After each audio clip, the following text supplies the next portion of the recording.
लंबोदरं परमसुन्दरमेकदन्तं रक्ताम्बरं त्रिनयनं परमं पवित्रम् उद्यद्दिवाकरगरोज्ज्वलकायकान्तं विघ्नेश्वरं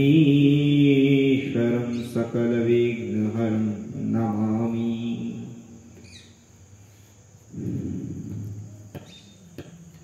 विश्वं दर्पणदृश्यमाननगरी तुल्यं निजान्तर्गतं पश्यन्नात्मैमायया बहिर्योद्भूतं यथा निद्रया यस्साक्षात् कुरुते प्रबोधसमये स्वात्मानमेवाद्वयम् तस्मै श्रीगुरुमूर्तये नमः इदं श्रीदक्षिणामूर्तये।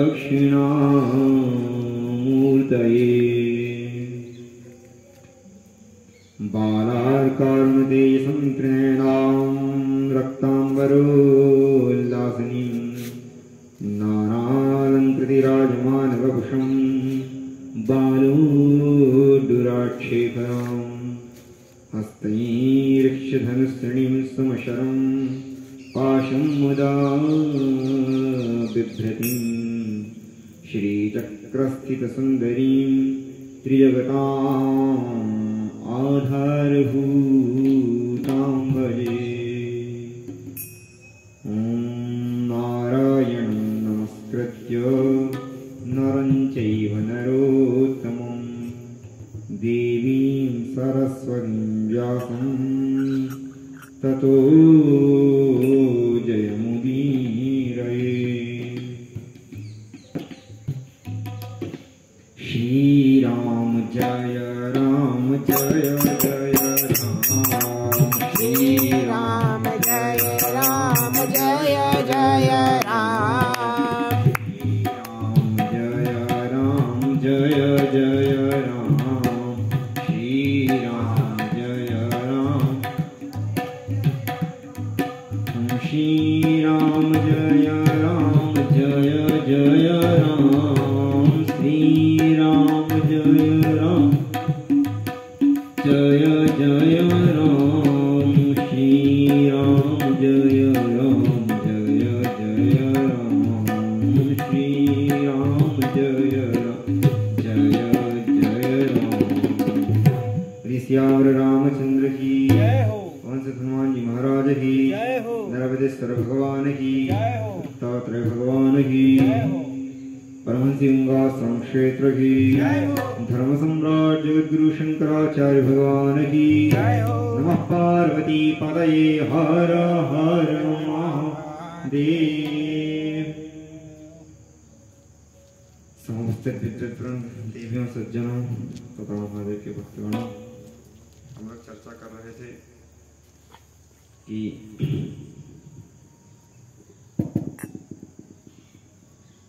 देवी भागवत के अंतर्गत ये जो देवी भागवत है, इनको जो है अनेक अनेक भक्तों ने अनेक अनेक अपने कामना हेतु श्रवण किए। पहले जैसे परीक्षित जी मोक्ष के लिए जन्मे जी ने भागवत सुनी, भागवत कराई अपने पिता के कल्याण के लिए।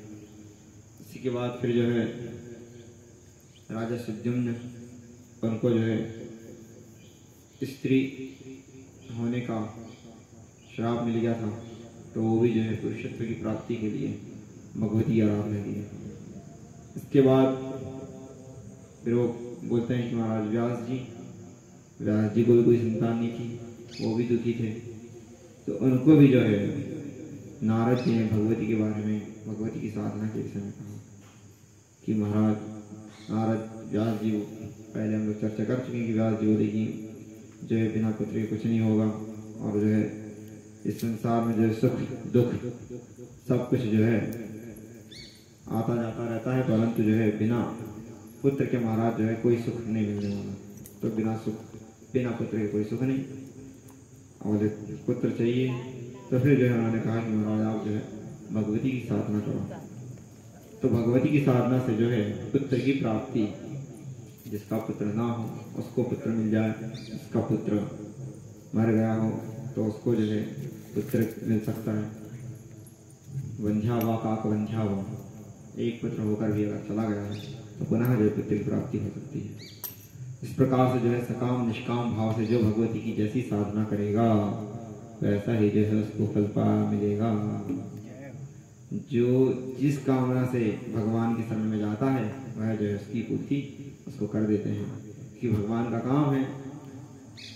इस संसार में जो है अगर आप किसी के पास जा रहे हैं, किसी को मना रहे हैं तो कुछ ना कुछ आपको मिल जाए तभी आप उसको मना रहे हैं। या तो आप उसके रूप के दीवाने हैं, या तो आप उसके धन के दीवाने हैं, या तो आपको उससे पद प्रतिष्ठा अपना कुछ स्वार्थ चाहिए ही चाहिए। और यदि अगर वह उसकी पूर्ति ना हो तो जो है कुछ समय बाद आप क्या करेंगे, छोड़ देंगे। परंतु ये यहाँ पर भगवान के यहाँ पर ये नियम नहीं है। यहाँ तो भैया जो भी आता है तो उसको जो है कुछ ना कुछ मिलता ही है। और अगर भगवान के दरबार में कुछ ना मिले तो फिर क्यों हम लोग जाएंगे, काय को वहाँ पर भीड़ लगाएंगे। तो इसलिए किसी कवि ने कहा कि देने की होती नई आदत तुम्हारी, देने की होती नई आदत तुम्हारी, सुनी रह जाती अदालत तुम्हारी, तो सुनी रह जाती अदालत तुम्हारी। तो महाराज आपकी देने की आदत है, आप जो है दयालु हैं, परम कारुणिक हैं, इसीलिए जो है आपकी जो है हम लोग भक्ति करते हैं।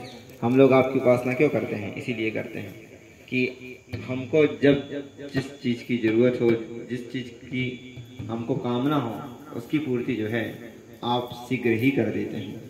इसलिए भक्त लोग जो है महादेव की शरण में, भगवती की शरण में जाते हैं।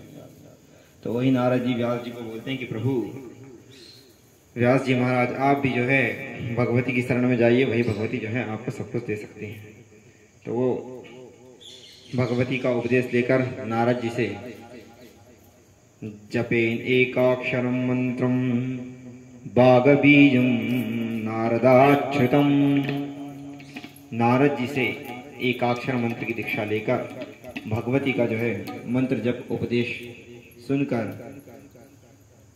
क्या करते हैं, व्यास जी जो है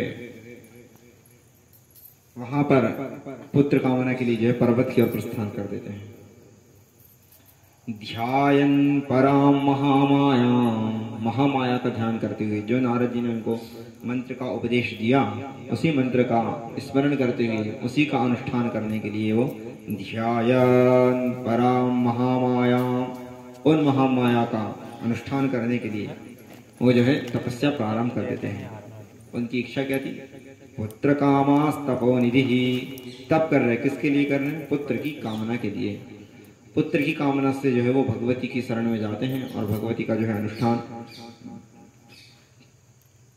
कैसे करना है, यह विधि बहुत जरूरी है। आपको जो भी कार्य करना हो, आप अभिषेक भी करते हैं तो पंडित जी से पूछते इसकी विधि क्या है। एक अभिषेक की विधि अलग है, सत्यनारायण कथा की विधि अलग है, और नवचंडी पाठ की विधि अलग है, और अतिरुद्र महायज्ञ की विधि अलग है। और सभी देवी जिसकी आप साधना कर रहे हैं उनका मंत्र भी अलग अलग है। बगलामुखी की उपासना करेंगे तो अलग होगा, भगवती राजराजेश्वरी की उपासना करेंगे तो वो अलग होगा, गणेश जी की उपासना साधना गणेश जी को प्रसन्न करना है तो उनकी उपासना अलग होगी। तो यहाँ पर जो है व्यास जी नारद जी से पूछते हैं कि महाराज हमको जो है हमको भगवती की साधना करना है तो वह किस प्रकार से करेंगे, उसकी क्या विधि है। तो वो जो है संपूर्ण उनको विधि बताते हैं कि जो है हम इसके विषय में पहले चर्चा कर दिए कि नवरात्र का पूजन कैसे करना है, भगवती का ध्यान कैसे करना है। तो वो भगवती के ध्यान के विषय में बोलते हैं कि आप जो है भगवती का ध्यान करिए, पहले ध्यान कैसे करना है, आप अपने शरीर की शुद्धि करके, भू शुद्धि करके, स्थान की शुद्धि करके, शुद्ध वस्त्र धारण करके, और जो है अपने मंत्रानुसार इष्ट देवता का, जैसे आप लिए भगवती का, तो वह भगवती का ध्यान करिए, वही राजराजेश्वरी का। बालार्कारुण तेजसं त्रिनयनां रक्तांबरोल्लासनी। वो भगवती कैसी है? अर्क मतलब सूर्य। जब सूर्य उदय होता है तो वैसे उदय होता सूर्य के समान जो उसकी आभा होती है लाल लाल, वैसी जो है भगवती का सौम्य स्वभाव, पूरा शरीर जो है एकदम वैसा रक्तमय है। बालार्कारुण तेजसम, वैसी भगवती की जो है सूर्य का समान जैसा तेज होता है। उद्यद्भानु सहस्राभा, हजारों सूर्य की समान दैदीप्यमान भगवती का शरीर है, उनकी आभा किरणें निकल रही हैं। और वो भगवती त्रिनेत्रधारी हैं, 3, और रक्तांबरोल्लासनी, भगवती जो है एकदम रक्त वस्त्र पहनी हुई। उसके बाद उनका जो है मंगलसूत्र, चूड़ी, बिंदी, कनक, बाजूबंद, स्वर्ण, हीरे से जड़ित मुकुट भगवती का। ऐसा बालार्कारुण तेजसं त्रिनयनां रक्तांबरोल्लासनीं नानालंकृति राजमान वपुषं। वो पुष यानी उनका शरीर अनेक समस्त प्रकार के जो है आभूषण धारण करे हुई है। भगवती का उपासना नवरात्र में करना चाहिए तो बोले कि अगर अपनी सामर्थ्य के अनुसार बिल्कुल कंजूसी नहीं करना चाहिए। भगवती की उपासना में वो लिख रहे हैं कि जो है विशेष रूप से भगवती आपको संपन्नता देगी, और उसी संपन्नता के अनुसार कोई कंजूसी ना करते हुए उनको जो है श्रृंगार प्रिय है, वो भोग प्रिय है, सब कुछ जो है अपनी सामर्थ्य के अनुसार। विशेष सास जगदम्बा स्वर्णेन जगदम्बिका, भगवती जो है विशेष श्रृंगार प्रिय है।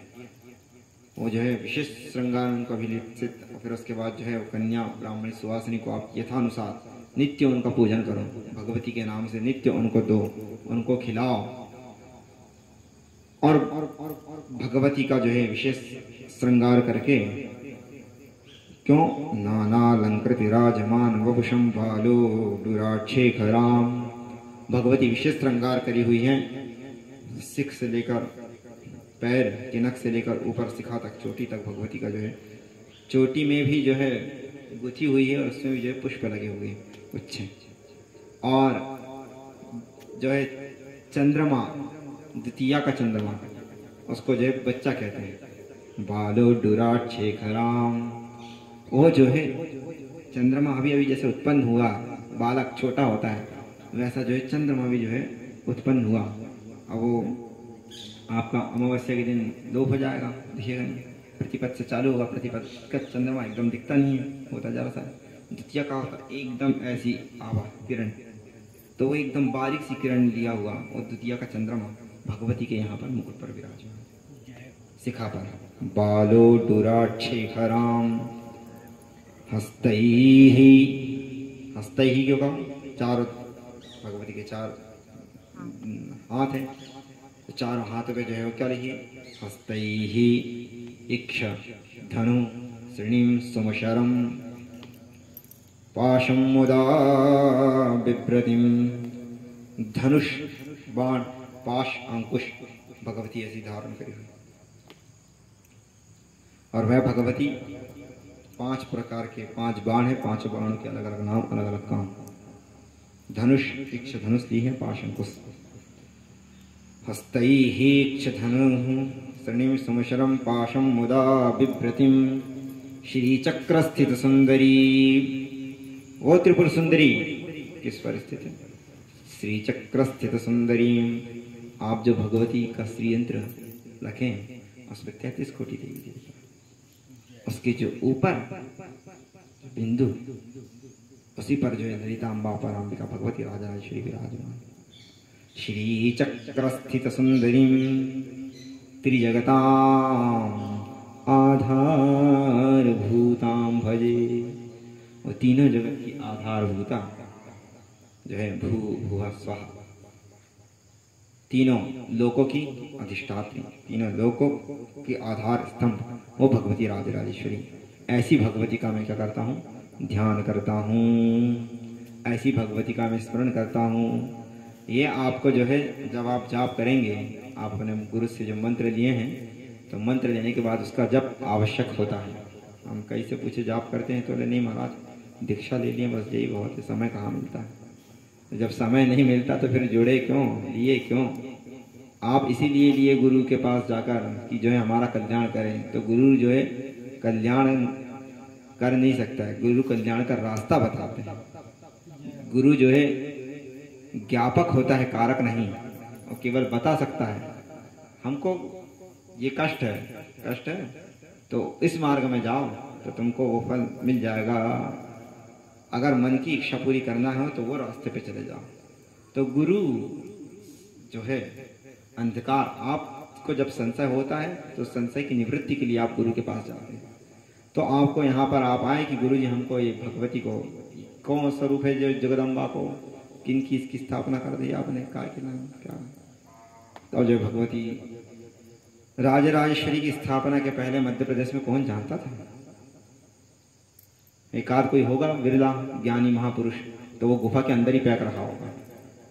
अगर उसको भी इतना भगवती का साक्षात्कार या अगर उसके अंदर जगत कल्याण की भावना हो जाती तो वो भी जो है भगवती कहीं ना कहीं तो स्थापना कर देता। अभी तक तो हमको जो है कहीं से नहीं सुनी कि त्रिपुर सुंदरी की स्थापना यहाँ परमहंसी के पहले कहीं हुई है। तो ऐसा स्थान भगवती की स्थापना उन्होंने करी अपने गुरु से प्राप्त करके। तो ये महाविद्या का उन्होंने जो है हम लोग के सामने सगुण साकार रखा। क्यों? जब आप मंत्र का उपदेश देते हैं तो मंत्र जाप कर दिए। जाप कैसे करेंगे? तो जाप के पहले उन्होंने कहा भगवती का ध्यान करिए, जो आपके इष्ट देवता उनका ध्यान करके फिर जो है उनको आसन दीजिए, उनका आवाहन करिए, आवाहन सामने रख के फिर उनका पाद्य अर्घ आचमन स्नान वगैरह करा के यथाशक्ति, और फिर अपना उनको वस्त्र श्रृंगार देकर, और फिर जो है उनका आप चंदन जोली धूप दीप नैवेद्य 56 भोग लगाइए और फिर उनका अर्चन करिए। और जब वो संतुष्ट हो जाएं, उनको बुला लिया, वो बैठ गए, तो बैठ गए क्या करना है? तो फिर अब भज ललिते ललिते ललिते देहि काम आवेंगी, अब भज ललिते ललिते ललिते देहि काम आवेंगी, देहि काम आवेंगी, भव से पार लगावेंगी, देहि काम आवेंगी, भव से पार लगावेंगी। अब भजन ललिते ललिते ललिते देहि काम आवेंगी, अब भज ललिते ललिते ललिते देहि काम आवेंगी। इस प्रकार से जो है भगवती को जो सामने आप बैठा दिए तो फिर उनका जो है कीर्तन करिए। और भगवती जो है बार बार उनका नाम स्मरण करने से, कीर्तन करने से वो जो है प्रसन्न होती है। आप किसी को, साधारण सी बात है, जब लोग नेता आते हैं तो उनके आगे पीछे घूमते हैं, आप ऐसा करें, आप ऐसा करें, आप ये हैं, आप वो हैं, क्यों करते हैं? उनको प्रशंसा करते हैं कि वो प्रसन्न हो जाए तो कुछ दे देंगे। तो जो कम बुद्धि के लोग होते हैं वो नेताओं की जो है आगे पीछे घूम के उनकी जय जय करते हैं। और जो विद्वान होते हैं उनको, जिनको विवेक होता है, तो वो जो है संसार में किसी के सामने अपनी किसी की चापलूसी करके कुछ नहीं प्राप्त करते, वो भगवती के ही पास जाते हैं। गुरु जी एक कथा बता रहे थे कि एक बार जो है अकबर कहीं बाहर निकला घूमने, तो जो है वो उसको उसका मित्र मिला बचपन का, तो देखा कि अति गरीब है, मेरा मित्र है और ऐसी दशा में है। तो उन्होंने कहा अरे तुम यहाँ पर कहाँ और ये सब क्या कर रहे हो? बोले आओ हमारे राजमहल पे रहो। तो ये तो बहुत अच्छी बात है, आज तुमको सद्बुद्धि मिल गई। तो वो जो है अकबर के साथ आके उनका मित्र उनके राजमहल में रहने लगा। तो जो है वो जब वो महल में गया तो वो देखता है कि एक दिन जो है अकबर अपना संध्या के समय आसन बिछाकर संध्या कर रहा था। उसका संध्या बैठा और फिर जो है वज्रासन में लगाकर दोनों हाथ सामने करे, हाथ सामने कर कर जो है अपना प्रार्थना कर रहा है। तो वो देखते हैं तो मित्र उनको बोलता है अरे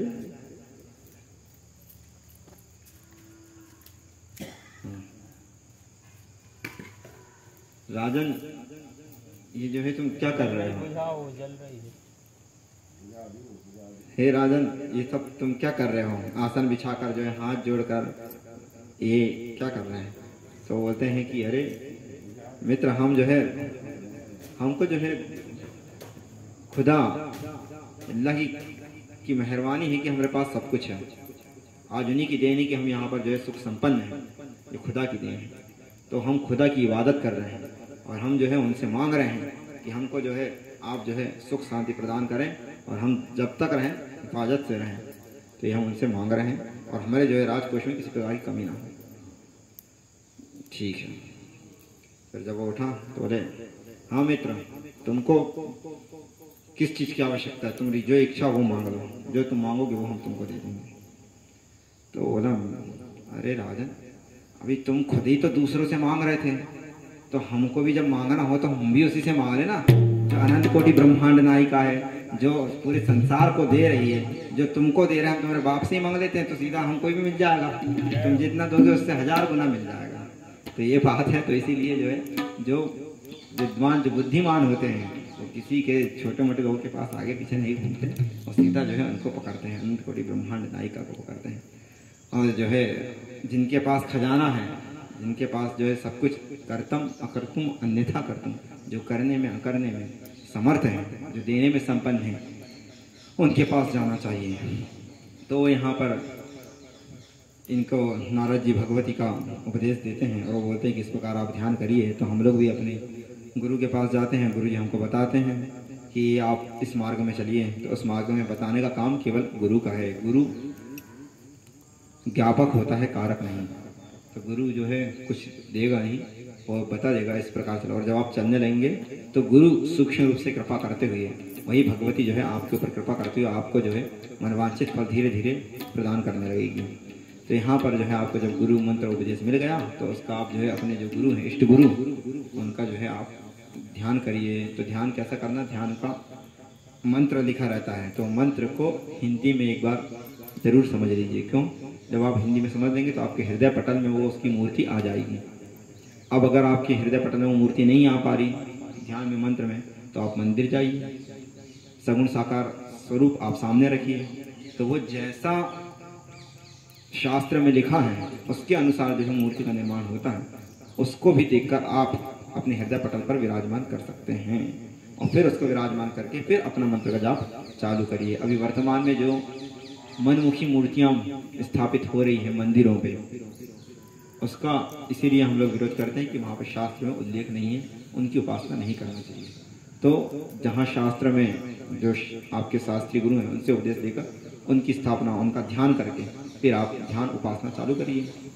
तो आप उनका ध्यान करके भगवती का फिर आप जाप प्रारंभ करिए। तो यहाँ व्यास जी जो है भगवती का एकाक्षर मंत्र लेकर और जो है मेरु पर्वत पर चले जाते हैं और वहाँ पर जो है कामेश्वरी कामेश्वराभ्याम नमः, वहाँ पर जो है वो कामेश्वरी की उपासना चालू करते हैं कामेश्वर के साथ। क्यों? क्योंकि कामेश्वरी की अकेली उपासना नहीं कर सकते। वो कामेश्वरी कहाँ पर है? कामेश्वर के साथ विराजमान है। कैसे उत्पत्ति हुई इसके बारे में अपन सुन चुके हैं, इसका वर्णन कर चुके हैं। कामेश्वर और कामेश्वरी एक साथ कैसे रहते हैं। तो यहाँ पर जो है वो दोनों व्यास जी महाराज जाते हैं और अतिष्ठत्स गताहारा शत संवत्सरम प्रभु, वो कहते हैं महाराज निराहार रहकर 100 वर्षों तक, शत संवत्सर, 1 दिन 2 दिन करे महाराज कुछ नहीं हो रहा। आपने लगता अनुष्ठान अच्छे से नहीं करे, एक अभिषेक करे पर काम नहीं हुआ, 2 दिन करे काम नहीं हुआ, 3 दिन करे काम नहीं हुआ। इधर वो जो है भगवती का कथा कैसी स्मरण कैसा कर रहे हैं? निराहार रहकर कर रहे हैं। गताहारा, अन्न जल का त्याग करके, आज मतलब अनशन, उपास रख रहे हैं मतलब अनशन। जब तक हमको इस चीज की प्राप्ति नहीं हो जाएगी तब तक हम सुनेंगे नहीं। और जब आप देवता की उपासना चालू करेंगे तो आपके पीछे माया आएगी, आपको सिद्धि दी जाएगी। भगवान का सीधा आपको साक्षात्कार ना हो इसके लिए आपको जो है सुख दिया जाएगा। आपको अब जैसे आपको भूख लगी तो आपके सामने 56 भोग आ जाएगा, तो आप कहें आप थोड़ा सा खा लें, आए हैं तो खा ही लें, उसके बाद पूजा करेंगे। तो फिर जो है वो जब भगवान यहाँ प्रहलाद जी भी जब उपासना करनी चालू करें तो उनको जो है सभी देवतागण रिद्धि सिद्धि प्रदान करने के लिए आने लगे। इसी प्रकार से जब यहाँ व्यास जी चालू करे तो उनको भी जो है सिद्धियाँ आने लगी। बोलिए अरे महाराज आप निर्बल हो गए हो, आप हम नृत्य गान देखिए, हाँ आप भोजन करिए, कुछ नहीं। बोले आप हमको अमृत देते हैं, अमृत का पान कर दीजिए। बोले कुछ नहीं, जो इष्ट है, जिसकी हम साधना कर रहे हैं, गणेश जी, कामेश्वर, कामेश्वर की, जब तक वो नहीं मिलेगी तब तक कुछ नहीं। ऐसा करते करते 1 दिन, 2 दिन, महीने और 100 वर्ष निकल गए। गताहारः आराध्यन महादेवम तथैव च सदाशिवाम। सदाशिवा मतलब सदाशिव और सदाशिवा। सदाशिवा मतलब भगवती राजराजेश्वरी, और वह जो है सदाशिव है कामेश्वर, कामेश्वरी की जो है उन्होंने उपासना चालू करी। बाद में जो है भगवान उनको प्रसन्न होते हैं, उन्होंने जो है शक्ति के अनुसार, अपने सामर्थ्य के अनुसार जो है उनकी उपासना प्रारंभ करी। फिर एक बार इंद्र भी डरा कि बोले महाराज ये अगर उपासना कर रहे हैं तो कहीं हमारे ऊपर अटैक ना कर दें। तो जो है इंद्र को लगा कि अब ये कुछ ना कुछ गड़बड़ होने वाला है, तो जो है उन पर आक्रमण करने वाला था व्यास जी के ऊपर। तो महादेव बोले ऐसा मत करो, क्योंकि जब हम लोग गुरु के आदेश से, यहाँ पर नारद जी श्रोत्री ब्रह्मनिष्ठ उनको गुरु दिए उपदेश, और वो जिसकी उपासना कर रहे हैं और मन जब साफ होता है तो फिर जो है ईश्वर भी आपकी सहायता करने लगते हैं। तो यहाँ पर वेद व्यास जी की जो कामना थी वो जो है लोक कल्याण के लिए थी, कि लोक कल्याण के लिए ऐसा पुत्र उत्पन्न हो जो संसार का कल्याण कर सके। तो यहाँ पर व्यास जी जो है सुखदेव की पुत्र की प्राप्ति के लिए साधना उपासना कर रहे थे। तब शंकर जी इंद्र को बोलते, अरे तुम जो है वहाँ डिस्टर्ब मत करो, हम उनकी तपस्या 100 वर्ष हो गए हैं, निराहार रहकर जो है वो हमारी उपासना करते रहे। आज अब समय हो गया है कि हम उनको जो है वर प्रदान करें, क्योंकि वो आशुतोष हैं। आशुतोष तुम अवधर धानी। महादेव आशुतोष मतलब तोष यानी संतुष्ट, आशु यानी शीघ्र, जो शीघ्र ही प्रसन्न हो जाए आशुतोष हैं। तो एक बार वो मानते तो नहीं है, और फिर मान लिए तो फिर जब तक वो दे ना दें तब तक जो है पीछे नहीं हटते। तो ऐसे भोले बाबा महादेव जो है प्रसन्न हो गए और बोलते हैं कि इंद्र अब तुम जो है, अब हमारी दृष्टि पड़ गई, अब तुम्हारी दृष्टि नहीं पड़ना चाहिए। तो जब बड़ों की दृष्टि पड़ जाती है तो उसमें जो है छोटे मोटे लोग चुटपुट करते हैं, तो फिर वो लोग भी डरने लगते हैं। तो अब साक्षात देवादिदेव महादेव की दृष्टि व्यास जी के ऊपर बोलते हैं कि अब तुम जो है यहाँ पर उसको जो है कुछ मत करो, अब हम जो है वो हमारा भक्त है और अब उसकी तपस्या पूर्ण हो चुकी है, अब जो है उनको हम पुत्र प्रदान करने वाले हैं। इस प्रकार जो है उनको भगवान देवादिदेव महादेव प्रसन्न होकर व्यास जी के सामने खड़े होते हैं, और व्यास जी बोलते हैं कि महाराज बिना पुत्र के कुछ नहीं है, पुत्र ही हमको चाहिए। तो भगवान शिव जी बोलते हैं तथास्तु। व्यास जी आपने जो है जगत के कल्याण की भावना से आपने पुत्र मांगा है, तो वह जो है हम आपको देंगे। तो भगवान सदाशिव जो है उनको पुत्र प्राप्ति का वरदान देते हैं, और उसी की चिंता से पुत्र कैसे प्राप्त होगा इसकी चिंता व्यास जी करते हैं। वेद व्यास जी, कुछ लोग जो है धन मांगते हैं, कुछ लोग शरीर मांगते हैं, कुछ लोग संपत्ति मांगते हैं, और कुछ लोग बोलते हैं कि महाराज ये धन संपत्ति मोटर वाहन ये सब हमको नहीं चाहिए, ये सब अगर तुम दे दोगे तो ये तो आज दोगे कल खत्म हो जाएगा, और संपत्ति को जो है चोर चुरा ले जाएगा। रोगे भोग भयम कुले च्युति भयम वित्ते नृपालाद्भयम। जो शरीर है इसको जो है भोग करेंगे, जितना आप इसको सुख देंगे उतने ही आपको रोग होगा। आप अधिक खा लो तो डायरिया हो गया, अधिक सो जाओ तो शरीर में दर्द चालू हो गया, और ज़्यादा अधिक मीठा खा लो और ज़्यादा चिंतन करने लगो धन का, तो फिर एक नई बीमारी निकल गई जिसको लोग शुगर कहते हैं, शुगर कहते हैं क्या तो वो एक बीमारी निकल गई। तो ये क्या, भोग के कारण, अधिक भोग से अधिक रोग का भय, भोगे रोग भयम। और जितना आप इसको बढ़ाएंगे तो कहीं आपके आसपास गांव पड़ोस वाले देखने लगे तो उसमें डर कि ये कहीं और ना ले लें, कोई और ना चुरा ले। तो पैसे का, संपत्ति का चारों ओर जो है डर। आज कहीं नहीं तो बोले महाराज वित्तीय, इस प्रकार से बोले वित्त में डर, और बोले भोग में डर, भोग में रोग का डर, सब जगह भय ही भय है। तो केवल जो है एकमात्र तुम्हारी ही शरण है, एक तुम अगर अपना लो और ये सब जो संपत्ति दे रहे हो, तो आपके पास तो समुद्र है, समुद्र में से 4 मोती निकल गए तो कौन सी बड़ी बात है। तो अगर आप हमको मिल गए तो आपके पास अगर हम आ गए तो आप अनंत सुख हमको मिल जाएगा। तो वो बोलते हैं कि महाराज बस हमको कुछ नहीं चाहिए, आप अपनी शरण। कुछ भक्त लोग कहते हैं कि हमको जो है महाराज धन नहीं चाहिए, शरीर नहीं चाहिए, बस केवल आप ही चाहिए। कोई तन दुखी, कोई मन दुखी, कोई धन बिनु रहे उदास, थोड़े थोड़े सवई दुखी, सुखी हरि के दास। बोले महाराज इस संसार में जो है कोई भी ऐसा नहीं है जो हमेशा सदा सुखी रहे। हमेशा किसी ना किसी को कुछ ना कुछ कमी लगी ही रहेगी और कुछ ना कुछ कारण वो दुखी रहेगा ही रहेगा। परंतु जो आपकी शरण में आएगा, क्यों? क्योंकि आप जो है आनंद के सिंधु हैं, आप परमानंद हैं। आपके पास जो आनंद है उसका भी खत्म ही नहीं होता। जो आनंद सिंधु सुख राशि, जो आनंद सिंधु सुख राशि, सी करते त्रैलोक वो महाराज आप एक कुशाकत्य निकम छिड़कने मात्र से जो है आप आनंद ही आनंद हो जाएगा। आप तो समुद्र हैं आपके पास आनंद का। तो आप हमको ये सब नहीं चाहिए, मोह माया ये आएगी तो इसमें और एक टेंशन आएगा कि कोई लेके ना चला जाए। पर आपके चरण कमल में बैठे रहेंगे तो हमको जो है हम सदैव निरोगी रहेंगे और जो भी चीज़ की कमी पूरी होगी वो आप पूरी करते चले जाएंगे। तो इस प्रकार से जो है भक्त जो है केवल भगवान के अतिरिक्त और कुछ नहीं मांगता। तो उन्होंने जो है व्यास जी बोले महादेव हमको कुछ नहीं चाहिए, पुत्र इसीलिए चाहिए क्योंकि जो है वेद शास्त्र की रक्षा कर सके।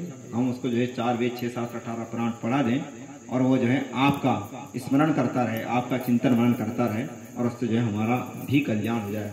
वृद्धावस्था में जो है पुत्र ही हमारी सेवा करेगा और कौन हमारे मन में क्या दुख रहेगा, हमको जो है पानी कोई पिलाएगा कि नहीं पिलाएगा, हमारे जो पितर हैं उनको कौन पानी देगा। तो इसीलिए महाराज एक पुत्र ऐसा मिल जाइए जो सनातन धर्म के अनुसार आचरण करने लगे, वैदिक धर्म की रक्षा कर सके। इसके लिए जो हमको पुत्र चाहिए। तो वो बोलते हैं महादेव को पुत्र का वरदान देते हैं और यही चिंता करते करते जो है सुखदेव जी पुत्र की चिंता करते करते अग्निहोत्र कर रहे थे और अरणी का मंथन। तो लकड़ी जहाँ पर घर्षण होता है वहाँ पर जो है अग्नि उत्पन्न होती है। तो यहाँ पर जो है अरणी मतलब लकड़ी, जब वहाँ अरणी मंथन प्रारंभ हुआ तो वेद व्यास जी अरणी मंथन कर रहे थे। उसी अरणी की अग्नि से जो है पुत्र की चिंता करते करते करते उनके महाराज तेज से जो है एक पुत्र उत्पन्न हो गया। उस पुत्र का नाम रखा शुकदेव। बोलिए शुकदेव भगवान की जय हो। वही शुकदेव जी जो हैं, वही शुकदेव जी को व्यास जी देवी भागवत सुनाते हैं और उन्हीं के बाजू में बैठे सूत जी महाराज वो कथा श्रवण कर रहे हैं और फिर वही कथा हम लोग को सुना रहे हैं। तो आज जो हम लोग देवी भागवत कथा श्रवण कर रहे हैं तो ये सुखदेव जी की भी कृपा है, क्योंकि जब कोई अधिकारी होता है तभी जो है गुरु उसको ज्ञान देता है। जो जिसके योग्य होता है वो उसी को, आप लोग कहते हैं कि जो पहलवान होता है तो वो चेले को जो है पूरे पासे नहीं सिखाता है, योग्यता के अनुसार सिखाता है और कुछ पासे जो है अपने बचा के रखता है। तो ऐसे ही यहाँ पर जो गुरु है वो 4 वेद 6 शास्त्र सब कुछ तो जानते हैं, परंतु जब उत्तम शिष्य आता है तभी जो है बोलते हैं, उसी को गीता पढ़ाई जाती है। भागवत जिस पे समझने की जितना लेवल होता है उतना ही उनको दिया जाता है। तो यहाँ पर शुकदेव जी वो जो है अयोनिज हैं, माता की गर्भ से उत्पन्न नहीं हुआ उनका, तो वो जो है भगवान का ही स्वरूप है और जो है वो धर्म के लिए वेद शास्त्र की जानकार के लिए उनका उत्पन्न होता है। तो व्यास जी महाराज उनको दिन दूनी रात चौगनी ऐसी जो है उनका वृद्धि होने लगा शरीर, और शीघ्र अल्पायु में ही जो है वो एक निमित्त मात्र थे जो जन्म न ले, जो आसमान से टपका तो साक्षात वो देवी पुरुष है। तो वो देव पुरुष वो सर्वगुण संपन्न तो थे ही, परंतु एक निमित्त होता है। भगवान लोग ये जो उत्पन्न होते हैं इस संसार जो लीला रचते हैं वो क्यों रचते हैं? वो हम लोगों के लिए रचते हैं कि हम लोग जो है उनका अनुकरण कर सकें। भगत के वश में है भगवान, भगत के वश में है भगवान। अरे वो अनंत कोटि ब्रह्मांड नायक हरि व्यापक सर्वत्र समान। वो जो अनंत कोटि ब्रह्मांड है वो सब जगह है, घट घट में, आप में, इनमें, सब में बैठा हुआ है। परंतु हमको उनको प्राप्त करना है, उनके सगुण साकार, उनकी लीला देखना है, जो क्या करते हैं और कैसे जो है वो हम भक्तों का जो है कल्याण करते हैं, कैसे हमारे दुख करते हैं, कैसे जो है रावण का नाश करेंगे, और कैसे जो है पुत्र का हमको आनंद चाहिए तो कैसे देंगे, दशरथ जी को, कौशल जी को पुत्र का आनंद कैसे मिलेगा। तो फिर जो है हरि व्यापक सर्वत्र समाना, श्रीमती प्रगट होहि में जाना। जहाँ पर अत्यधिक प्रेम होता है, जब भाव से भगवान को जो है भक्त पुकारने लगता है तो गदगद होकर जब रोने लगता है, और जब भगवान समझ लेते हैं कि अब बिना हमरे इसका काम होगा नहीं, अभी तक हम इसको लॉलीपॉप दिए, टॉफी दिए, धन संपत्ति दिए, पर इससे मान नहीं रहा है, तब हमको जाना ही पड़ेगा। तब जो है भगवान उसके पास आते हैं और फिर उसको जो है शिष्टाचार सिखाते हैं कि तुमको संसार में ऐसे ऐसे रहना है, तुमको ये कष्ट आएंगे, तुमको ये सब विपत्तियां आएगी, परंतु तुम जो है अधीर मत होना, तुमको इस प्रकार का सुख आएगा, एकदम पहाड़ के समान सुख भी आएगा और पहाड़ के समान दुख भी आएगा, परंतु तुम जो है दुख में अधीर मत होना, और अगर कोई सुख मिल जाए तो उसमें अत्युत्साहित मत होना, धैर्य धारण करके रखना। सुख दुखे समे कृत्वा लाभा लाभौ जया जयौ। हे अर्जुन, सुख दुख, यश अपयश, जय पराजय में अपने मन को स्थिर रखना, स्थिर रखते हुए धर्म का पालन करते रहना, क्योंकि ये जो परिस्थिति है वो समय एक सा नहीं रहेगा। आदिवंते, जो पहले नहीं था, पहले हमको सुख नहीं था तो आगे भी नहीं रहेगा, और जो दुख पहले नहीं था अभी है तो वो आगे भी नहीं रहेगा। जो पहले नहीं था वो आगे भी नहीं रहेगा, अभी वर्तमान में है। तो वर्तमान परिस्थिति कभी कभी इतनी गंभीर हो जाती है कि आप उसको देख के विचलित हो जाते हैं। तो उन्होंने कहा कि आप एक समान रहिए। तो वही सुखदेव जी महाराज अवतार देते हैं। क्यों भगवान के अवतार देते हैं? हम लोग को शिष्टाचार सिखाने के लिए। तो सर्वज्ञानी थे, संपूर्ण ज्ञाता थे ही, पर फिर भी जो है वो अल्प आयु में सब कुछ पढ़ लिए और फिर उनको देव गुरु बृहस्पति के पास पहुंचा। व्यास जी बृहस्पति जी के पास गए, वहाँ सब कुछ पढ़े लिखे। गुरु के पास कैसे रहना चाहिए, गुरु से कैसी बात करना चाहिए, गुरु के सामने कैसे बैठना चाहिए। तो उन्होंने कहा वर्णा नाम गुरु ब्राह्मणो भवेत्। सभी जो है वर्णों के गुरु ब्राह्मण होते हैं, और वर्णा नाम गुरु यति भवेत्। और ब्राह्मणों के गुरु जो है सन्यासी ब्रह्मचारी, नैष्ठिक ब्रह्मचारी वो होते हैं। तो आप लोग जो है अपने गुरु के सामने कभी तेज आवाज में बात नहीं करना चाहिए। गुरु की अगर कुछ आज्ञा दे दें, वो भले ही अनुचित हो तो उनको श्रद्धा श्रवण कर लें, उसके बाद फिर बोलिए भगवान एक शंका है, ऐसा नहीं ऐसा। तो फिर हो सके आप कुछ समझ रहे हो, कुछ समझ रहे हो, तो शंका का समाधान कर लीजिए। परंतु वो कहें और आप कहें नहीं ऐसा नहीं होगा, नहीं ऐसा नहीं होगा, तो जो है इसमें भी जो है द्रोह हो जाता है। गुरु के सामने, ब्राह्मणों के सामने तेज आवाज में बात करे, स्त्री जो है पति के सामने तेज आवाज में बात करे, स्त्री का गुरु जो है उसका पति है तो उसकी जो है आज्ञा का उल्लंघन करे, अपने पति को परमेश्वर मान के रूप में उसकी पूजा करें। और अगर गुरु को इस प्रकार की आपका अवहेलना नहीं करना चाहिए, करेंगे तो उसका दोष पाएंगे। तो इस प्रकार से जो है सुखदेव जी गुरु से कैसी बात करना है, कैसे रहना है, रहन सहन, गुरु की सेवा, गुरु शुश्रूषा विद्या, गुरु की सेवा करके जो है विद्या प्राप्त कैसे होगी, ये इसका ज्ञान दे रहे हैं। तो वहाँ बृहस्पति जी के पास जाके अल्पकाल पे जो है विद्या सीख के आते हैं। और बाद में जब कोई आपको कुछ देता है, आप ये साधारण सा नियम है कि कोई व्यक्ति आपको समय देता है तो आप भी उसके लिए समय देते हैं, और कोई व्यक्ति आपको वस्तु देता है तो आप वस्तु के बदले कुछ दूसरी वस्तु देते हैं। पहले वस्तु आदान प्रदान होती थी, उस समय टकाटक नहीं चलता था। तो यहाँ जब भगवती का आश्रम बना, हमारे गुरुदेव बनाए, तो ये जो भगवती का आश्रम में जो उस समय कुली लेबर जो लगी, तो उस समय जो है अन्न नहीं, पैसा नहीं था। तो यहीं उमरिया से जो है ब्रह्मचारी लोग, संत महात्मा लोग जाते थे और वहाँ से जो है आटा दाल चावल मांग के 12 बजे 2-2 बजे रात में लेके आते थे। और फिर वहाँ से लाने के बाद जो कुली काम करता था तो उसको जो है आटा दाल चावल देते थे, द्रव्य विनिमय। क्यों? क्योंकि वो सेवा दे रहा है, वो समय दे रहा है, तो हम लोग को भी उसको कुछ देना चाहिए। तो इसीलिए वैसे तो गुरु से ऋण कभी नहीं हो सकता। शिक्षा जब तक आप मरते दम तक, जो गुरु आपको मंत्र दिया, जो शिक्षा दिया, उससे तो आप कभी ऋण नहीं हो सकते। पर एक निमित्त है कि जो गुरु आपको समय दिया, 2 अक्षर आपको पढ़ाया, 2 बातें आपके ज्ञान के लिए बोला, तो ऐसे गुरु को आपको क्या करना चाहिए कि उनके निमित्त कुछ तो उनकी सेवा कर दीजिए। या उनकी पूजा पाठ की सामग्री लेके चले जाइए। पूजन पाठ करेंगे तो उसमें आपको 10 गुना फल मिलेगा। जब वो भगवती का पूजन करेंगे उस सामग्री से तो वो तो पूजा उनकी होगी, पर जब भगवती को आपकी तरफ से धन जो वित्त चढ़ेगा उससे दशांश रूप से आपका भी कल्याण होगा, क्योंकि वो तो विधि विधान जानते हैं किस प्रकार से पूजा करना है, मंत्र शास्त्र तो कर रहे हैं। तो ऐसी जो है सुखदेव जी गुरुवे दक्षिणाम दत्वा समावृतो मुनिस्तदा, वो क्या करते हैं सुखदेव जी, अपने गुरु को जो है दक्षिणा देते हैं। वो बोले गुरुदेव अब आज्ञा प्रदान करो, आपके इथे को जो है काम पूरा भाव, जैसे दक्षिणा लेके अब हम जो है अपने घर जा रहे हैं।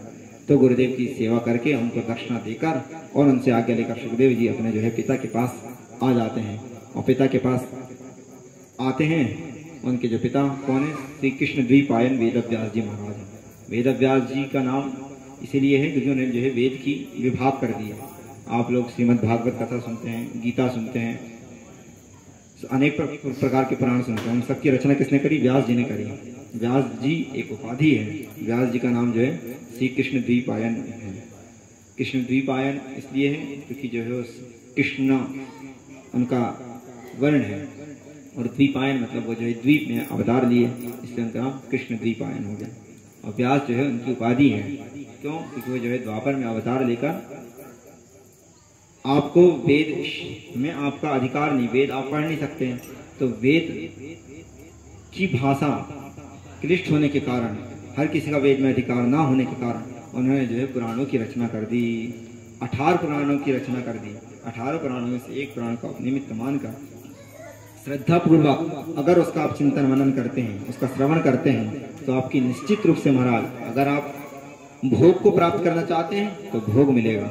सकाम अगर आप उपासना करते हैं, पुत्र, धन, वैभव, स्त्री, पुरुष, नौकरी के लिए अगर आप उपासना करते हैं तो आपको जो है सकाम उपासना करते हैं तो आपको वो प्राप्त होगी।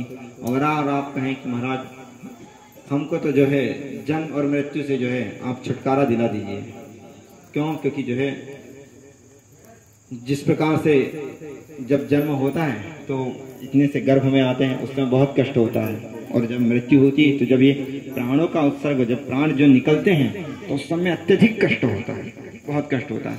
तो और बीच में भी जो है थोड़ा बहुत शारीरिक कष्ट होता रहता है। तो ये जन्म और मृत्यु, जरा जन्म दुखो ताप्यमानम, जरा जन्म दुखो ताप्यमानम, प्रभु पाहियापन्नमामीशुं, प्रभु पाहियापन्नमामीशुं। हम लोग जो है भगवान महादेव के चरणों में बैठकर यही तो प्रार्थना करते हैं कि प्रभु जरा जो है वृद्धावस्था बहुत कष्टदायी होती है, वृद्धावस्था में हाथ पैर उठते नहीं है, पराधीन सपने हो सुखनाई, अरे पानी ला, अरे भोजन दो, अरे यहाँ से वहाँ लेके चलो। वृद्धावस्था में धीरे धीरे जो है शरीर डाउन होने लगते हैं। अब ये शरीर जो है काम करना बंद करने लगा है, हाथ पैर डाउन होने लगे हैं, आंखों में की नेत्र ज्योति जैसी पहली जवानी में थी वो कम हो गई, इसीलिए इसको बढ़ाने के लिए 2 चश्मा और लगाना पड़ा ऊपर से। तो वो संकेत कर दिए हैं कि तुम्हारे पास जो शक्ति थी अब वो धीरे धीरे ह्रास होने लगी है, एक समय है बस। शरीर की 6 गति होती है, अस्ति, जायते, वर्धते, विप्रीणमते, अपक्ष्यते और विनश्यति। अस्ति मतलब पहले आप माँ के गर्भ में आएंगे। आपने गर्भ में क्यों आए आप? क्या जरूरत थी हमको महाराज आपको जन्म देने की? आपने जब से हमको जन्म दिया तब से हमको कष्ट ही कष्ट है। माँ के गर्भ में दिए और माँ जो है गरम खाए तो एकदम शरीर जल जाए, माँ तीखा खाए तो जल जाए, और फिर जो है उल्टे लटके हैं, नीचे सिर ऊपर पैर, औंधे मुंह के लटके हैं, तो वहाँ पे और कष्ट, और जरा सी दीवारी चारों ओर से।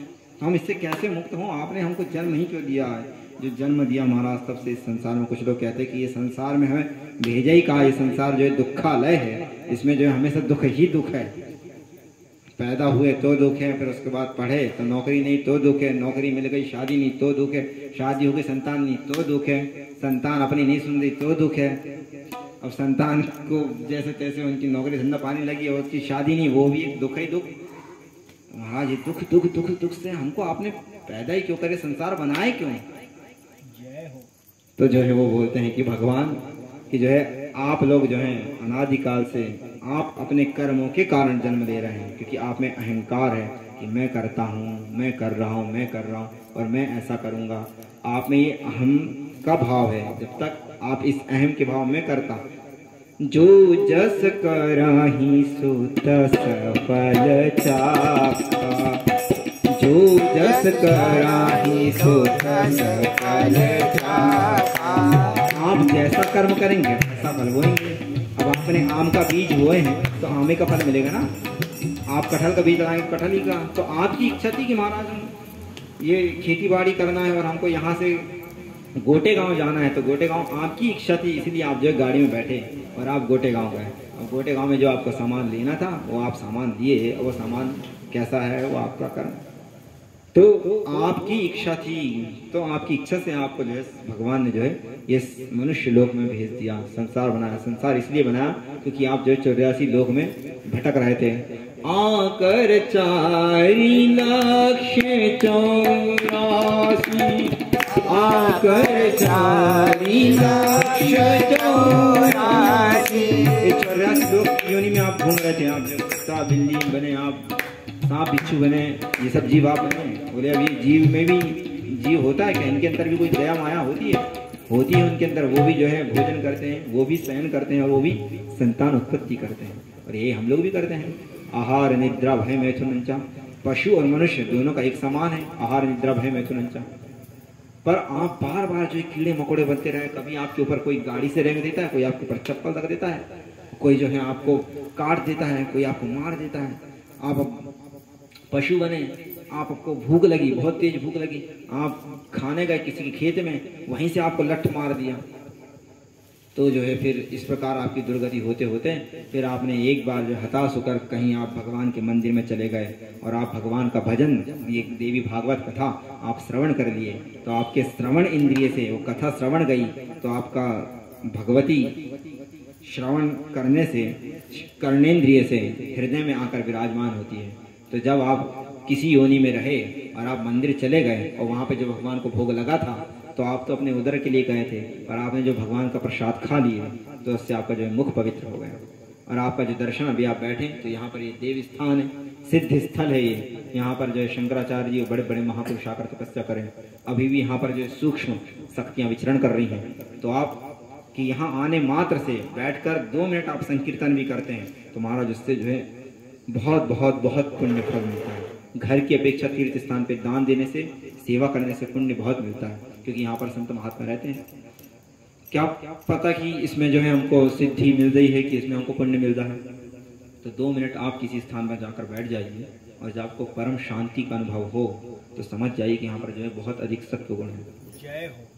यहाँ पर जो है बहुत अधिक देव बल है। क्योंकि कैसे पता?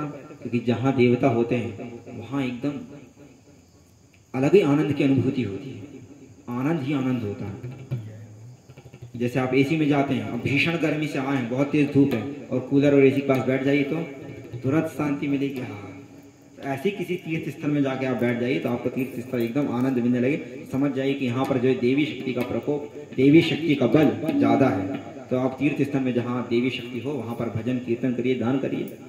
तो भगवान ने कहा कि आप इधर उधर भटक रहे थे, आपको जो है किसी मंदिर में किसी संत महात्मा ब्राह्मण की आप पर कृपा हो गई, तो हमने कहा कि अब जो है आपको 84 लाख योनि से मुक्त कर दिया जाए। इसीलिए भगवान ने आप पर करुणा करके, कृपा करके आपको जो है मनुष्य योनि प्रदान कर दी कि हे प्रभु, हे पुत्र, अब तुम बेटा ये बार बार जो तुम रो रहे हो ना, ये कष्ट से, जन्म और मृत्यु के, इससे छूट जाओ, इसलिए हम तुमको मनुष्य योनि ये देते हैं। आकर 4,84,84 योनि भजत जीव अविनाशी।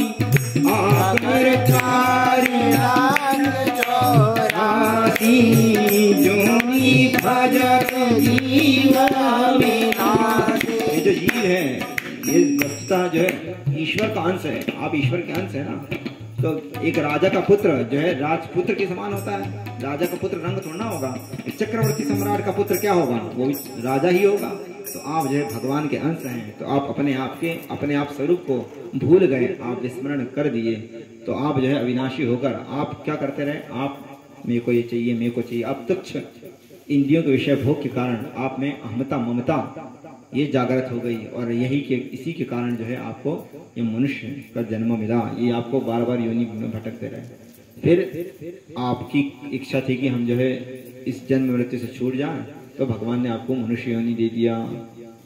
क्यों? क्योंकि बोले कि भाई नरतन नहीं कवने हो देही, नरतन नहीं कवने हो देही, जीव चराचर जाचत देही, जीव चराचर जाचत देही। सभी जो है बड़े बड़े देवता और जो है सभी 84 लाखों में आप सर्वश्रेष्ठ हैं।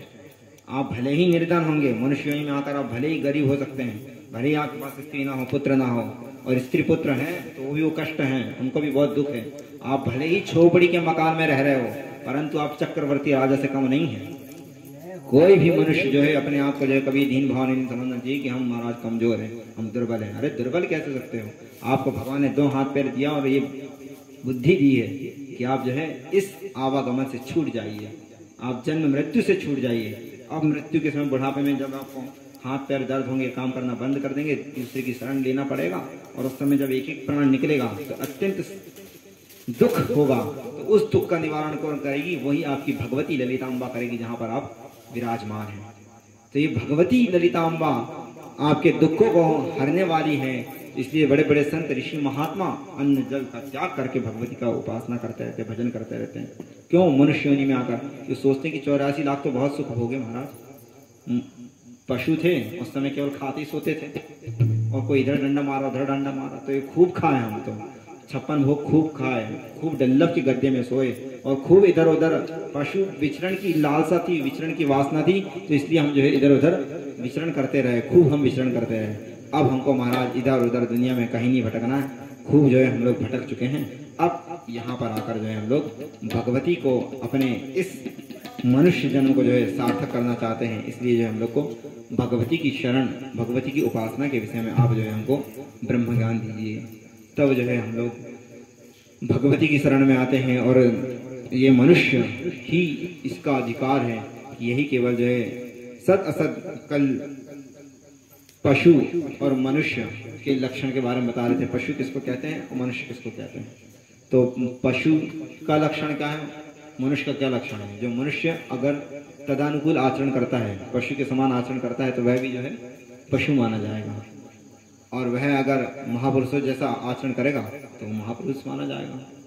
तो चरित्र को देखते हुए, उनकी दिनचर्या को देखते हुए जो है उसको मनुष्य और पशु की कैटेगरी में बताया।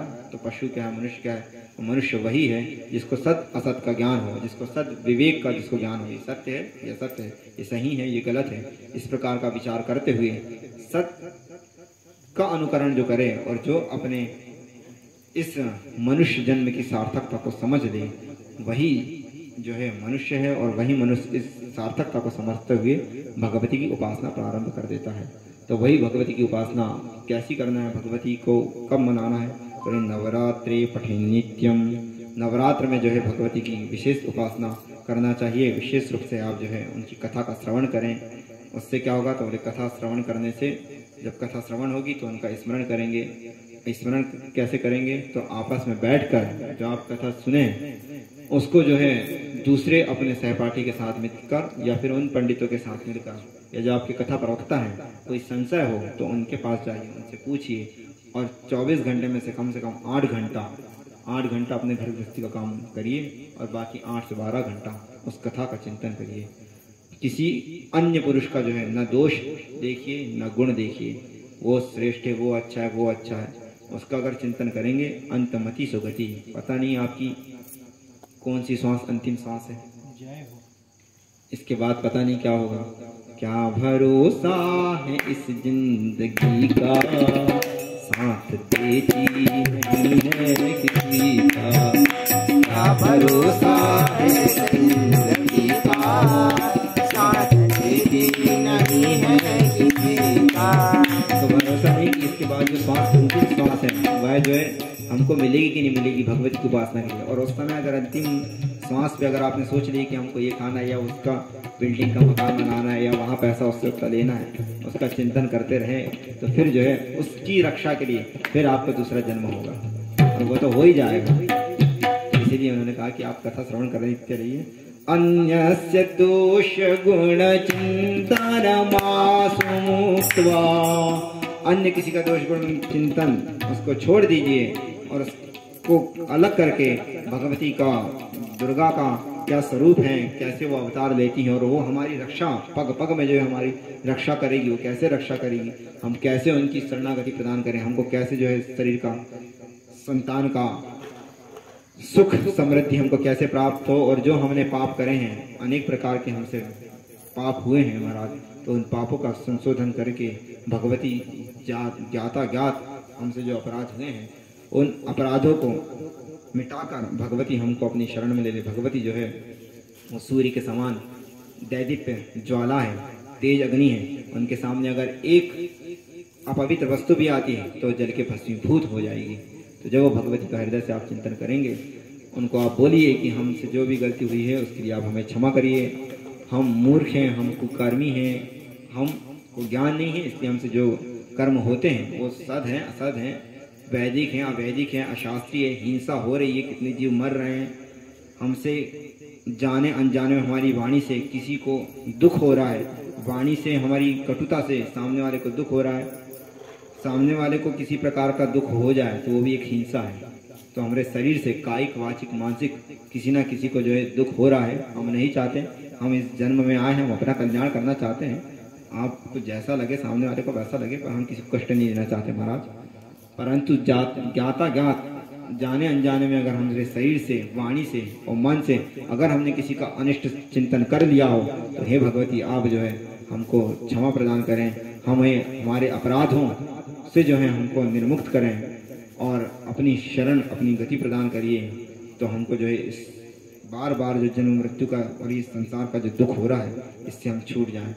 गतिस्त्वं त्वमेका भवानी, गतिस्त्वं त्वमेका भवानी, परमी कुसंगी कुबुद्धि कुलासा। ये भवान्याष्टकम है, ये भावना है, शंकराचार्य जी लिखे हैं, वो महापुरुषों लिखे हैं। अपन लोग तो छोटे मोटे लोग हैं, अपने पास इतनी बुद्धि नहीं कि अपन कुछ स्तोत्र लिख सकें, इतनी अपने पास वाणी नहीं कि अपन भगवती की स्तुति कर सकें, पर ये महापुरुषों ने जो है भावना व्यक्त कर रहे हैं, वो भगवती से हाथ जोड़कर प्रार्थना कर रहे हैं कि भगवती हम आपकी उपासना नहीं कर सकते, हम आपका श्रृंगार नहीं कर सकते, हम आपकी कथा नहीं कर सकते, हम आपका वर्णन नहीं कर सकते, आप अवर्णनीय हैं, परंतु फिर भी हम प्रयास कर रहे हैं जैसा बोलने का, तो उनसे हमसे भूल हो जाए, हमसे कुछ वाणी का दोष हो जाए, हम कुछ गलत कह दें आपके विषय में, वो अपराध हो जाए और हमसे कुछ अपराध कर्म हो जाए बुद्धि के अनुसार, तो आप हमको जो है क्षमा कर देना। क्यों? क्योंकि हमारी एकमात्र गति आप है,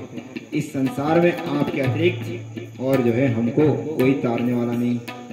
क्यों? क्योंकि एक माँ ही है, एक माँ के सिवा और इस पुत्र को कोई स्नेह कोई प्रेम नहीं दे सकता। और हम लोग तो जो है ब्रह्मचारी सन्यासी वानप्रस्थ पति पत्नी पुत्र सबका धर्म है, उस धर्म से अगर आप विहीन हो जाते हैं तो फिर आपको जो है नरक की यातना सहन करना पड़ेगा। बहुत कष्ट देते हैं लोग, बहुत अधिक यातना सहन करना पड़ेगा। तो महाराज हम तो ये सब जानते नहीं हैं, इसलिए हम केवल आपकी शरण में आए हैं, एकमात्र हम आपका पल्ला पकड़ना चाहते हैं। आप ही हमको गति बताइए, हम कहाँ जाएं किधर जाएं। और हम तो कैसो भी हो कुपुत्रो जायेत क्वचिदपि कुमाता न भवति। पुत्र जो है कुपुत्र हो सकता है परंतु माता कभी कुमाता नहीं हो सकती। इसलिए हे भगवती हमने कुछ भी अपराध कर दिया हो तो हम चाहते हैं कि हम आपकी शरण में आए, आप हमारी जो है दुर्गति से निराकरण करिए और हमको अपनी सदगति प्रदान करिए। यही जो है व्यास जी महाराज भी भगवती से प्रार्थना करते रहे थे और उन्हीं भगवती की कृपा होकर उन्हीं भगवती के आशीर्वाद से उनको सुखदेव की प्राप्ति हुई। और वही सुखदेव भी जो है भगवती की उपासना करते हैं, वही सुखदेव जो है वेद शास्त्र का अध्ययन करते हैं गुरु के पास जाकर। और जो है अब गुरु जी को सब कुछ देकर वो अपने यहाँ पर आते हैं तो उनके जब वो घर आते हैं तो पिता जो है पुत्र से कहते हैं कि बेटा तुमने बहुत पढ़ाई लिखाई कर ली, अब कुछ काम धंधा कर लो और अब तुम भी जो है गृहस्थ धर्म का पालन करो, अब तुम्हारा भी शादी ब्याह कर दें तो फिर जो है हम मुक्ति प्राप्त करें। तो व्यास जी सुखदेव जी से बोलते हैं कि तुमने बहुत पढ़ लिया, अब जो है तुम शादी विवाह कर लो और जो है तुम भी संतान उत्पत्ति करो। क्यों? क्योंकि बोले अपुत्रस्य गतिर्नास्ति, जिसका पुत्र नहीं होता महाराज उसकी गति नहीं होती। और जो है जब पुत्र हो जाएगा तो जो है अपने पितरों को जो है पिंडदान कौन करेगा, पूर्वजों को पानी यानी तर्पण कौन देगा, और हम जब मर जाएं तो हमारा गया जाकर श्राद्ध कौन करवाएगा, तब तुम्हें को तो करना है। तो इसीलिए बोले महाराज तुम जो है एक आध कोई सुकन्या अच्छी सी कन्या का वर्ण कर लो, अपने अनुसार देख लो, जो शास्त्र वेद के अनुसार चलती हो, आचरण उसका धर्म अनुष्ठान पालन करती हो, जो केवल पति को अतिरिक्त और किसी का वर्ण न करे, पति के अतिरिक्त और किसी का चिंतन न करे, ऐसी जो है कन्या उत्तम कन्या मानी गई है। जो मन वचन कर्म से पति के अतिरिक्त और किसी का चिंतन न करे, किसी और को न देखे, ऐसी कोई कन्या तुम देख लो और फिर जो है हो जाए तो हम तुम्हारा विवाह कर देंगे। अब यहाँ पर जो है व्यास जी सुखदेव जी को उपदेश कर रहे हैं कि बोले महाराज अपुत्रस्य गतिर्नास्ति स्वर्गो नियवचा, जो है स्वर्ग भी नहीं मिलेगा और कोई दूसरी गति नहीं है, इसलिए तुम जो है गृहस्थ आश्रम कबूल कर लो, गृहस्थ आश्रम को अपना लो। तब जो है सुखदेव जी फिर उनको बताते हैं कि महाराज गृहस्थ आश्रम क्या होता है हम आपको बताएंगे। तो अब जो है सुखदेव जी गृहस्थ आश्रम का वर्णन उनसे करते हैं। उसके पहले फिर वो बोलते हैं कि एक आध कथा और, कल जो है अष्टमी है भगवती की, तो कल महानिशा पूजा होगी और भगवती के विषय में कल ये देख लेंगे कि नवरात्र में किस प्रकार से जो है कन्या का पूजन करना है। नवरात्र में भगवती अष्टमी के दिन जो है दुर्गा की उत्पत्ति होती है, तो इसलिए जो है दुर्गा अष्टमी विशेष रूप से मनाई जाती है। तो दुर्गा अष्टमी में जो है भगवती दुर्गा जी की एक कथा का स्मरण करेंगे। और उन्होंने कहा कि जो भगवती की उपासना कर रहे हैं वो लोग अगर नवरात्रि व्रत हैं अच्छी बात है, और जो लोग नवरात्र व्रत नहीं कर पाए, यथाशक्ति अपने सामर्थ्य के अनुसार नहीं कर पाए, तो वो लोग 3 दिन व्रत करें भगवती का, सप्तमी अष्टमी और नवमी।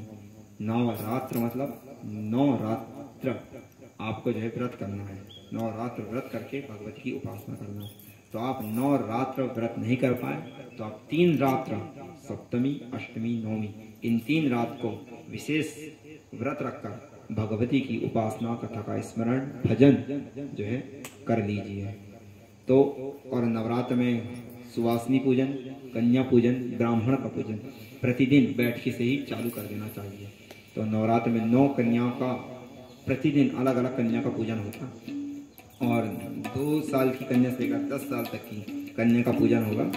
और किस नाम से किस कन्या का पूजन होगा वो भी जो है उन्होंने बताया कि एक कन्या का पूजन कर रहे हैं वो 2 साल की रहेगी, अंतिम 10 साल तक रहेगी, उसके ऊपर की कन्या का पूजन विधान नहीं है। तो वो कन्या किस रूप में होती, वो उस कन्या का भगवती का क्या नाम है, उसका क्या स्वरूप है, उसका कैसा पूजा करना है, उसके विषय में जो है कल हम लोग चर्चा कर लेंगे। और भगवान वसुदेव जी को भी जो है वासुदेव की प्राप्ति भगवती दुर्गा की उपासना से ही होती है। तो वो जो है एक कथा भगवती की, वासुदेव भगवान श्री कृष्ण की प्राप्ति कैसे होती वसुदेव देवकी को, वो भी जो है संक्षिप्त रूप से उसका भी चिंतन वर्णन करेंगे। आज जो है महादेव की आरती का समय हो गया है, इसलिए हम लोग जो है महादेव की शरण में चलते हैं और भगवती का एक भजन करके इस कथा को जो है भगवती के चरणारविंद में ही समर्पित करते हैं। बोले दुर्गाम्बा मैया की जय हो, भगवती राजराजेश्वरी मैया की जय हो। अब बहुत